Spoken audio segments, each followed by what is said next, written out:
আমার বাবার কষ্টের জীবন আমি তাকায় তাকায় দেখেছি। বাবায় কোমরে মাজায় গামছা লাগায় মানুষের বাড়ি কাজ করে খানা নিয়ে আস। এমনও ঈদের দিন গেছে একটা নতুন জামা আমার বাবায় দিতে পারে না। মাঝে মাঝে তাকায় দেখতাম আমার মায়ের কাছে বাবায় বসে বসে কান্না করে। আমি বলতাম, রে ও মা, বাবায় কেন কাঁদলো?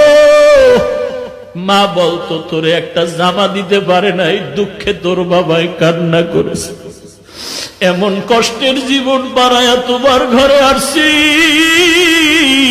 জানির কারি সাহেব আজকে আল্লাহর কাছে দোয়া করে গেলেন, কিন্তু দেখে যেতে পারলেন না যে হাফিজুর রহমান কেমন হয়ে গেল। আমার হাত আর তার হাত এক জায়গায় নিয়ে এইভাবে উঠায়া উজানি বৈশা ঘরে বৈশা দোয়া করতেন, আল্লাহ আমার হাতের সাথে ওর হাতটাও তুমি কবুল করে নেও।